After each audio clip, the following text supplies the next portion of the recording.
Howdy. Right then, so hello to what is actually a re-recording of a re-recording of today's Long Patrol. The trouble I found with this now is that I'm scheduling the Long Patrols quite far in advance, so I have time to prepare them and record them, and then unfortunately I tend to watch them back, and I may or may not like them. So yeah, I liked it up until pretty much Saturday. Then I re-recorded it. And I liked that one up till this morning. And I decided that the reason I hadn't liked both of them was because I was trying to do a long patrol in one part, and I needed to do a two-parter.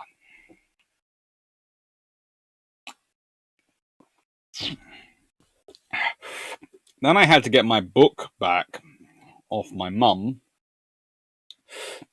because all the talking about Theodore Roosevelt had reminded her that he was, in her words, the original hottie with a brain. We won't go there.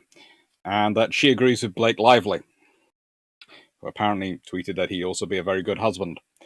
I think Blake Lively is trying to wind up Ryan Reynolds. I'm fairly sure my mother is trying to wind up me. We won't get into it. So, today is going to be a two-parter on the Great White Fleet. And why am I doing the Great White Fleet? Well, first of all, I'm going to turn my phone on to silent. The reason I'm doing the Great White Fleet is because I think I can add something to it, and because also I noticed that the first point in this period, in January, was going to be an anniversary of sorts for it. In that roughly 112 years ago today,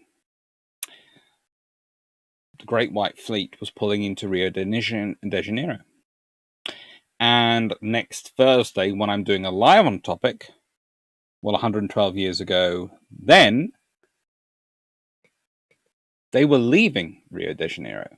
So that seemed rather sort of, when I looked at those dates, I went, how often is that going to crop up that the Tuesday and Thursday are going to line up that perfectly? In that, so there's going to be those 9 days, and it's going to line up perfectly. So I took that as a sign. And this is also a week when I'm talking about presents. If you listen to tomorrow's bilge pumps, if you are coming along to Thursday's live, to the brew ships, I'm talking a lot about presents at the moment. And there is a reason for this, but I will get to it at the end of the month. Probably in the bilge pumps. So, because history is always colour. And I couldn't resist that with the Great White Fleet, because it always is colour. In terms of warships. We always have we have this very modern perception that warships are these grey things, these grey Goliaths. They're not. Traditionally, they have been rich tapestries of colour. It's only actually very recently, post-World War II, Cold War even actually after World War II, but it's with the Cold War that they have become grey. As in uniformly grey.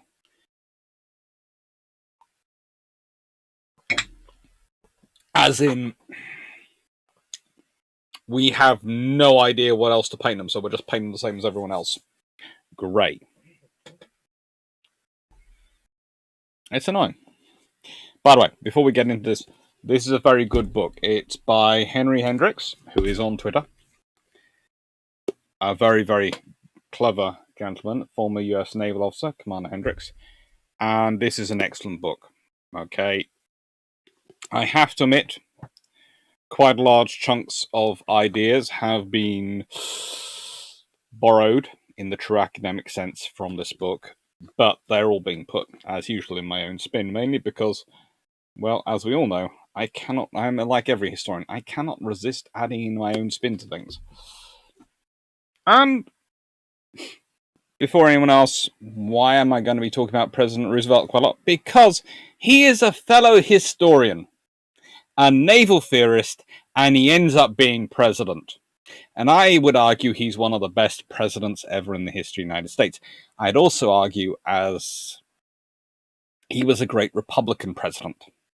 Although I'm not sure with the current party whether he would still fit in the party, whether he might not be a right-wing Democrat, especially considering some of his views on corporations and the fact that he had this policy of embracing the world. Anyway, let's carry on into The Great White Fleet, A Study in Presence. Now, that, of course, is the famous cartoon of Walk Softly Carrying a Big Stick. And I'll get into that in a second. As you can see, the bullet points kind of lead me to there. The Great White Fleet is 16 battleships. Now, I am not going to get into the details and technicalities of the battleships in this video because, as anyone who follows my channel probably knows, my very good Bilgewater colleagues, Draken Fennell, has done an absolutely exhaustive video on the Great White Fleet, on their timeline, on some of the things they got up to, and on the ships. So, I'm leaving that. I'm not going to jump into that area. It's been very well done. What I'm focusing on is the why, the presence, the image, the factor. Why you want to do this as a nation. Why the Great White Fleet made sense for the US Navy and for America in 1908 to 1909. 16 battleships, 2 of which were replaced after the first leg, before going on to complete their own quicker and more direct round the world voyage, mainly because they were worried about their engineers and their engines. Several auxiliaries. This again varies a bit on occasion, but there are several auxiliaries. Sometimes they're detached, sometimes they're reattached. A torpedo boat flotilla, which only goes for the first leg only, which shows the reason why you have cruisers. Although, strange enough, this is a weakness, I think, of the Great White Fleet. They don't have cruisers. They have battleships, but they don't take any cruisers with them, really. And I would say it shows the weakness in the US Navy's building program that they have this rather large, solid battle fleet for the time, and I do realize they are pre-dreadnoughts in the dawning of the dreadnought era, but they're still quite a solid because, let's be honest, how many dreadnoughts are there in the world at this point? How many? You know, it's like any time when people go, wow, this really new cool technology has come out, and there's like, you're sort of going, well, how many of them are in the world? There's like 12. Oh, well, that's wonderful. Who has them? Like 2 nations? Possibly 3? We're building our own as well, but they haven't reached the sea yet. South Carolinas. So in other words, 99% of the rest of the countries in the world we can beat up quite happily. Yes.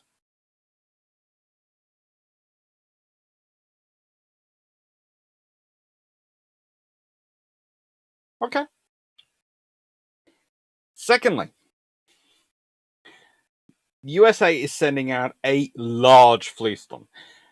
And there is a point for this. There is only one other nation which sends out fleets this size around the world at this time. That's Britain. So America is basically trying to announce itself on the world stage by doing a feat which is normally associated with the Royal Navy. I.e., who's got the biggest squadron in the China fleet station at this point? That isn't a local. I.e., isn't Japan. Who has the biggest squadron in the Indian Ocean? Mediterranean?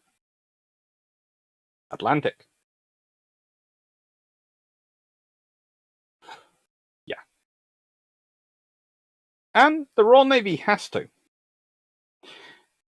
But this is a very peaceful way of announcing it.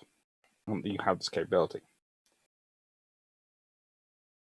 It's all ordered by President Theodore Roosevelt. And as I've said, and I will reiterate, the reason I'm doing this now, one of the reasons is because of the 12th of January to the 21st of January. The fact it lines up so perfectly. And it had a rather Star Trekian mission. to make friendly courtesy visits to numerous countries whilst displaying US naval power to the world. In other words, it was showing the world the big stick whilst walking very softly. Now, there is some interesting history to that perspective, and it's something I want to get into quickly, and I'm just opening up my notes. In 1900, also in January, Roosevelt writes a letter to Mr. Henry L. Sprague of the Union League Club, New York City. Dear Henry. Oh, sorry. He's called Henry, but it's written to Dear Harry. Harry for short. I can never understand Harry being the nickname for a Henry. It doesn't shorten it in any way, shape, or form. Your letter of the 25th really pleased me, of course. I shall not feel real easy until the vote has actually been taken, but apparently everything is now all right. I have always been fond of the West African saying, West African proverb, speak softly and carry a big stick. You will go far. If I had not carried the big stick, the organization would not have gotten behind me. And if I had yelled and blustered, as Parkhurst and the similar dishonest lunatics desired, I would not have the 10 votes. But I was entirely good-humoured, kept perfectly cool, and steadfastly refused to listen to anything save that Penn must go, and that I would take none but a thoroughly upright and capable man in his place, unless there is some cataclysm. The tactics will be crowned with. I have to admit, I am expanding the picture I have of the thing of Masseuse. As for the evening post, Parkhurst best to try to get me to take notion, which would have ensured Payne's retention, and would have resulted, therefore, in a very imposing triumph for rascality. They have often shown themselves the enemies of good government, but in this case I do not think they are even to be credited with good intentions. They were no more anxious to see dishonesty rebuked than a professional prohibitionist is to see the liquor law decently administered. With warm regards, faithfully yours, Theodore Roosevelt. And that was writing to Henry L. Sprague.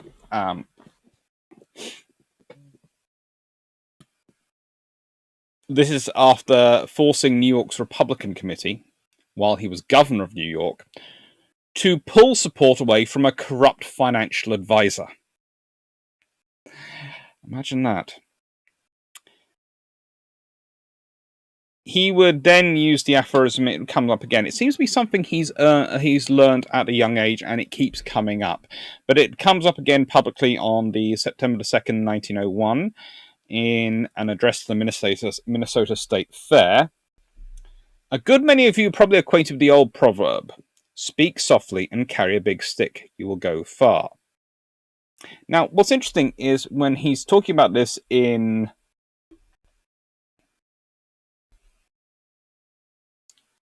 January, in his letter 1900s, he's calling it a West African proverb.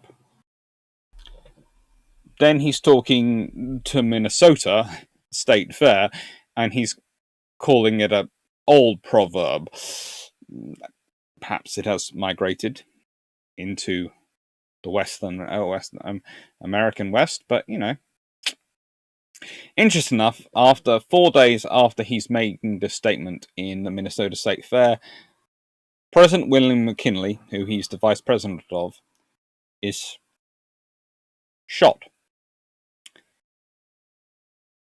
8 days after McKinley's shot, he dies, and Roosevelt becomes president of the United States of America.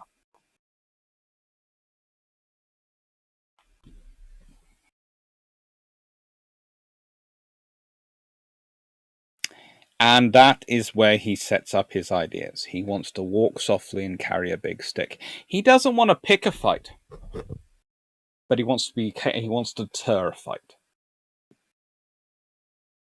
I would call Roosevelt in many ways following on from various British Prime Ministers, of course, most famously Pitt, to be arguably one of the first deterrence theorists. Because that is what he's putting forward. He's putting forward a theory of deterrence. Not of war making, of deterrence. The big stick is there, but it's not something I'm going to be showing around or shoving in your face. It's there. And I'm not going to use it as my grounds to be shouty at you. I'm going to use it to walk softly. I don't know. Maybe it was a good proposition in the period because it worked. Who knows? Basically, the world as it was for Roosevelt was complicated. There's the British Empire.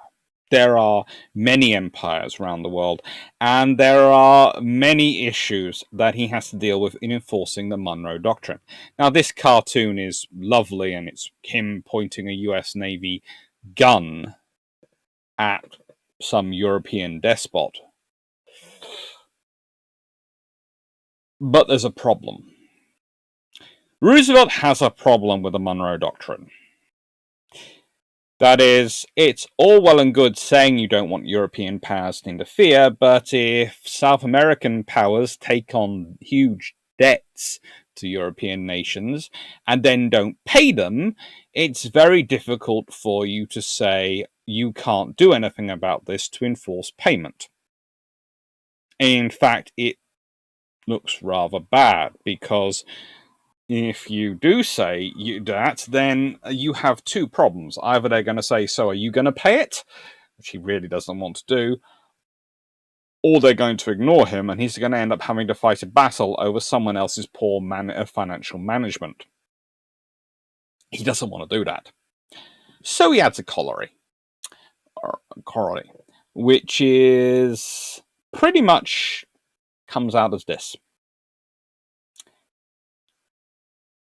America will act as the bailiffs in South America for the European nations.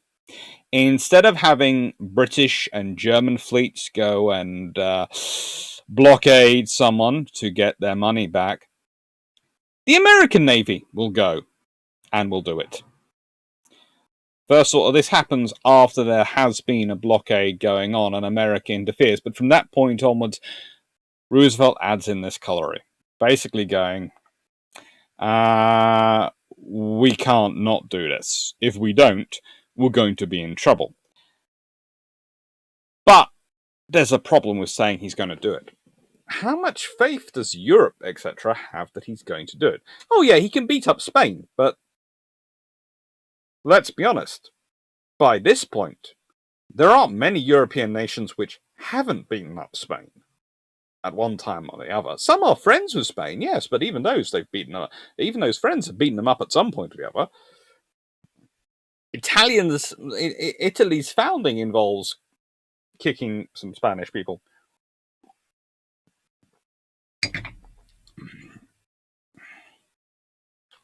Germans have even managed to get involved in kicking Spanish people. It's not nice to be Spain at this point. And I'm not making fun of all Spain. Spain has lots of issues which mean they're not in a good position. And the trouble is they have lots of shouty people who like to pick arguments in charge of their country. And pick arguments and then let those arguments turn into fights. And then they realise, hang on, we've been shouting so much, we actually haven't funded anything worthwhile, anything in terms of decent armed forces. And it's mostly officered by not our best and brightest, but often our most socially attractive and titled. And don't get me started on the NCO Corps. So, America is good, but they need to announce themselves. So let's look at this man who's making the announcements, and let's consider him. He's born in 1858. So, in 1908, when he's seeing the fleet off, he is 50 years old.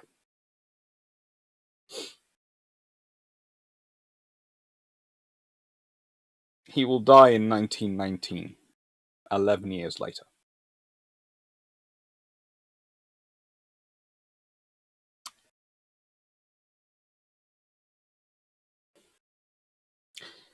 Usually he's a member of the Republican Party, 1880 to 1911, and 1916 to 1919.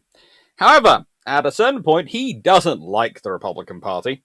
He decides Taft, his successor, has gone wrong, and decides he's going to split the vote. So he runs on the progressive Bull Moose ticket, 1912 to 1916.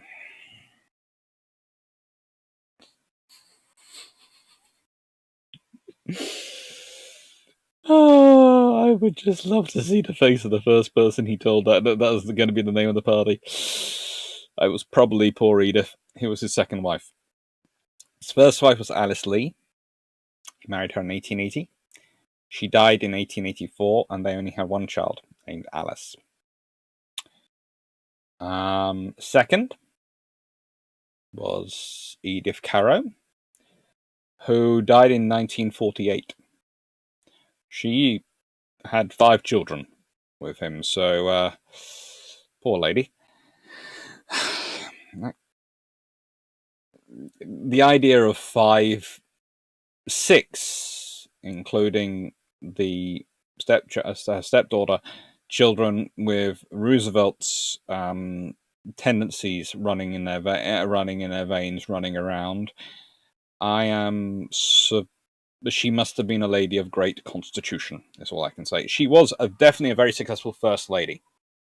In fact, our entire modern concept of what the first lady does, and that they actually have a role and a staff, starts off with Edith Caro. So this is probably going to upset some people, but honestly, she does a huge amount for the United States. If you consider what First Lady's position has come into and what it covers and the power and influence they have now, or the first spouse as it might be at some point,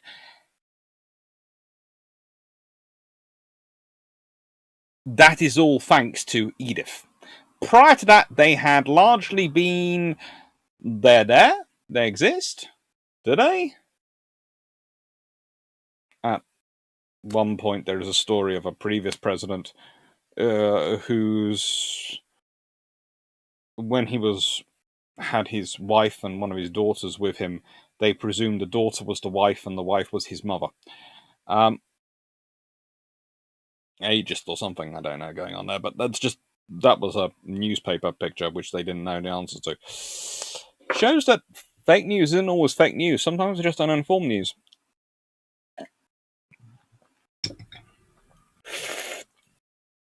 He had a degree from Harvard University, and he'd had multiple political offices. He started off serving his first elected role as member of the New York State Assembly for the 21st District in 1882. So, let's see, 1882? Take off 58? If I'm not mistaken, that's about 24 years old.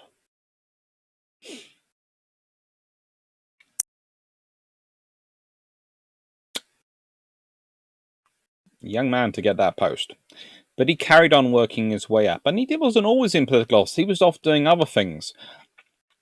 He was off being a rough rider. He was off being all sorts of weird stuff. And writing history books and writing his own doctrine.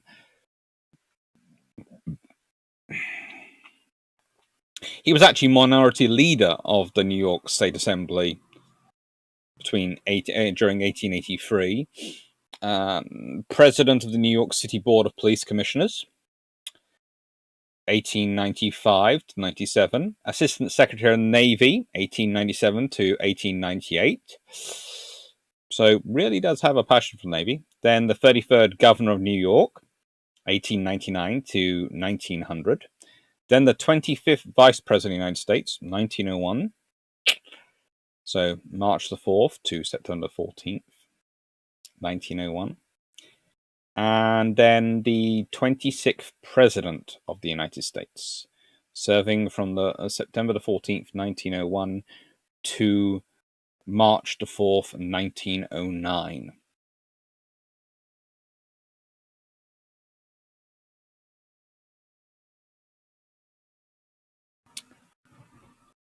A cool dude.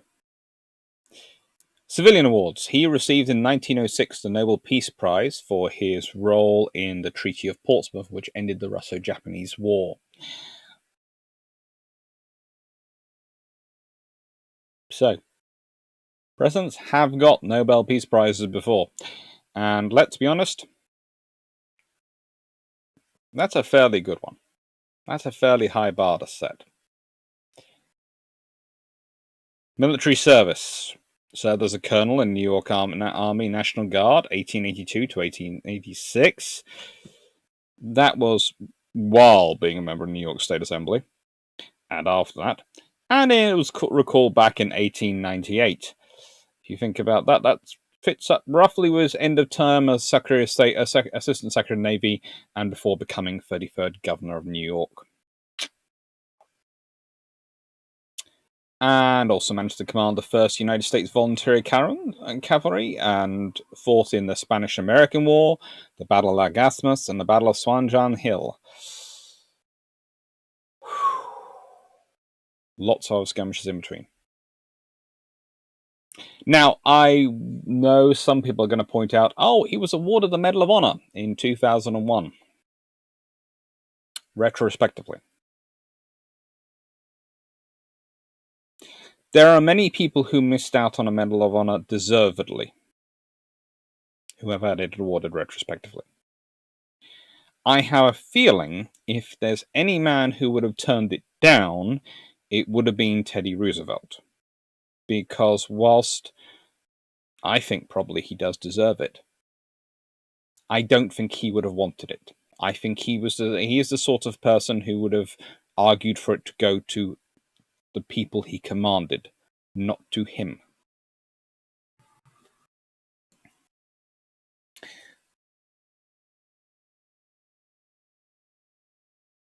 So, I haven't included in the list here. He also writes several books. And as I've said, he is a very eloquent speaker and a very good historian. He studies his history. So you have this image of him, especially after he killed the bear and the teddy bears were made for him, of being this sort of wild woodsman, huntsman.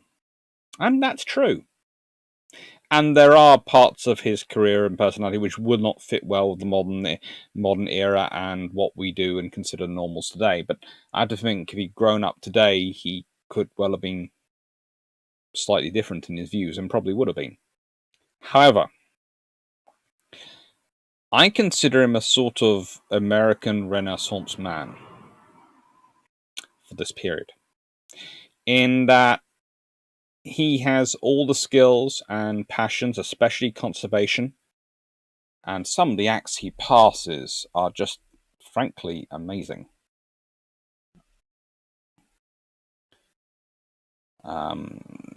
He's involved in the Conservation Antiquities Act, the Forest Service, setting up the Forest Service, the Pure Food and Drug Act, the Meat Inspection Act, all sorts of things, and famous, of course, Swift and Co. versus the United States, in which the United States Supreme Court ruled that the Commerce Clause allowed the federal government to regulate monopolies if it has a direct effect on commerce.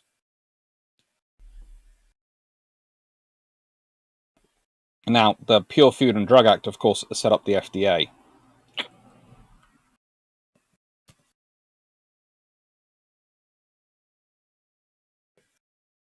He did a lot of very interesting stuff.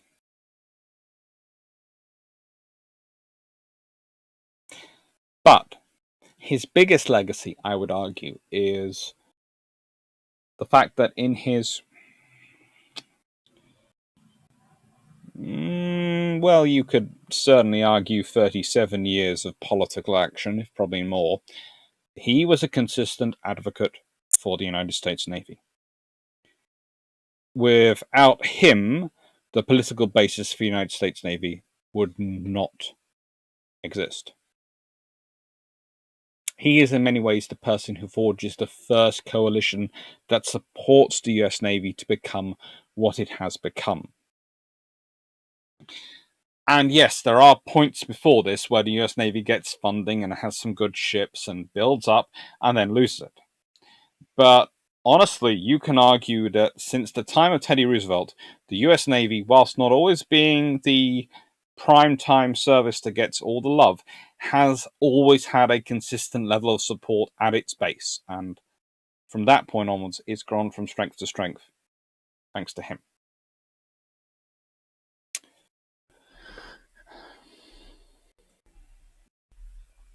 So let's consider the officers involved. Who does he select? Well, for starters, I know I was going to pick 2 portrait pictures, but the fact is, using this one of Robert Douglas and Evans, who's the first commander, who leaves after they've gone round to San Francisco because he's basically ill. The reason I picked him is because it includes Roosevelt looking very dapper. And this is the point about Roosevelt being a Renaissance man for America at the time, in that he could fit in any company. He could look like the East Coast gentleman, and he could look like the Midwestern Rough Rider. He was a man for all seasons of time, which is one of the reasons why he's so politically successful at building that coalition for the Navy. He's aboard the yacht Mayflower. Now, originally, when the Great White Fleet is supposed to leave, the Mayflower is supposed to be anchored for Roosevelt to just wave them off. But Roosevelt basically orders the crew to chase along them, and for most of the day, before they return back to Chesapeake, because he still has a year left in office, a little over a year left in office, so he has to get on with work and all sorts of things. He follows them. This is his vision brought to life. This is what he's been dreaming of. The United States sending a navy round the world to announce it is here, to announce it is a presence on the world stage, and it has to be listened to, and it has to be understood. And as he's watching it, he's almost torn between his duty of his office and his duty to see this dream through to fruition. And then there's Admiral Charles Stiddy Spellman, who takes over the fleet and takes it around the world after Evans has to go back. They are both career officers. They are both experienced officers. That is one of the things you really do note with the Great White Fleet when Roosevelt's putting it together. There is a surfeit of experienced officers and experienced NCOs being dispatched. Every sinew that can be stretched to give this fleet the best chance of success is being stretched. Why? Because it is going to be counting on 2 political fronts. It is not just about the international relations front, it is also about the domestic front. Both have to matter. Both have to be a strong factor. So they cannot afford, and they will not allow, something to fall apart because of an inexperienced officer or an inexperienced NTO in the wrong place. Yes, they have plenty of junior officers along. Yes, they'll have plenty of people who aren't as experienced. But the leadership are being selected for as much experience as they can get them. And then we have the ships being sent. Now, I've said I'm not going to go into great detail on the ships, but I do want to talk about them. They are pre-dreadnoughts, yes. But as I've already pointed out, that doesn't necessarily make them bad ships to send around the world. There's also another advantage. You're sending this many ships around the world, you're going to get a lot of engineering experience, you're going to get a lot of operations experience, and you're going to get a lot of sea experience, and that's going to build into your future designs. Also, it's not as much what you're necessarily sending as how it looks when it arrives. Okay, let me give you an example. I often give in this scenario. Whenever you see a diplomat or a head of state visit another nation, they usually have an honor guard. Now, we can all talk about the utility of the honor guard in modern war. The fact that those training of guard skills, what are they really going to be useful for? What is marching, all these things, useful for? Now, I would argue they are useful. I would argue they teach teamwork. They teach the ability to break down sometimes quite complicated instructions into different components. And they teach the ability to focus on one thing at a time. Plus, they look really good and impressive when you're doing a display, and that matters. And this is the same with these ships. They're painted white. They've got this lovely color on the top. I'm never quite sure how to describe it, but I'm going to go khaki-ish brown. And they all look spick and span when they enter a port. They look like they represent a nation which cares. And it's sort of the cheerleader effect. Okay? Individually, we all know that one-on-one with a battleship of a dreadnought type, they're probably not going to win the fight. However, you have 16 of these possibly turning up, or at least a squadron of 8 or so turning up in one place at a time. They all look, as this lovely picture of the Atlantic Fleet shows, all look painted very similar. Experienced naval observers will be able to look and spot the differences. We'll be able to point them out. But to most people who have rarely seen a battleship, let alone seen a pristine fleet battleship, and definitely not such a large group turning up, they are going to be sodding impressive. This is the sort of thing which shows up and you're going, yeah, this is what we can send.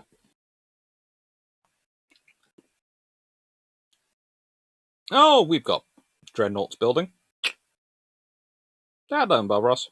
This is what we can send in a moment. And they all look good.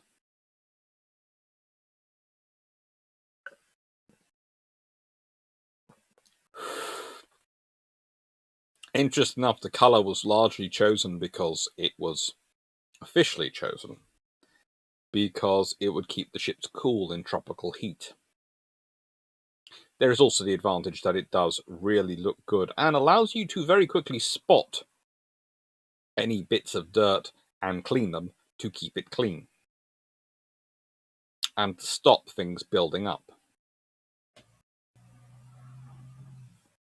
Plus, thanks to the Royal Navy using so much white paint around the world, even at this time, there's usually stockpiles in most places.